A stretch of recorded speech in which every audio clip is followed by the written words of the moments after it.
ఒక అడవిలోని నీటి మడుగులో ఒక తాబేలు ఉండేది.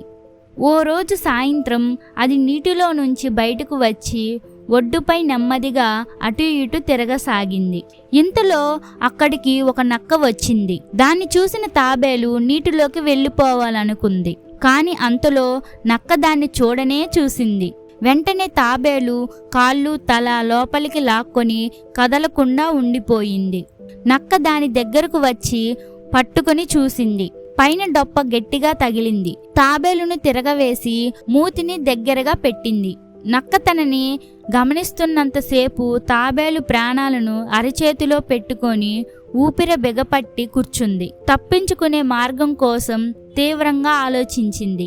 ఇంతలో దానికో ఉపాయం తట్టడంతో ధైర్యం చేసి తల బయటకు పెట్టింది. అయ్యో నక్కబావా, నా శరీరంలో పిసరంత మాంసమైన తినలేవు అంది తాబేలు.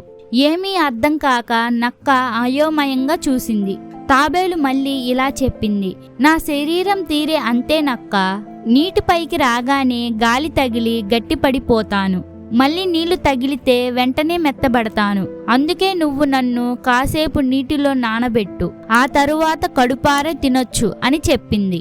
నక్క కూడా తెలివైంది కదా, అందువల్ల తాబేలు మాటలు నమ్మి నమ్మనట్టుగా తల ఊపింది. తాబేలును నీళ్లలో ఉంచి పారిపోకుండా కాలితో నొక్కి పట్టింది.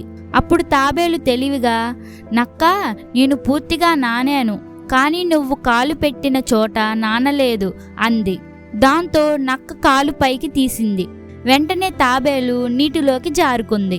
ఇలాంటి స్టోరీస్ మీకు ఇంకా కావాలంటే ఇప్పుడే వీడియోకి లైక్ చేసి ఛానల్ని సబ్స్క్రైబ్ చేసుకొని బెల్ ఐకాన్ని ఆల్లో పెట్టుకోండి.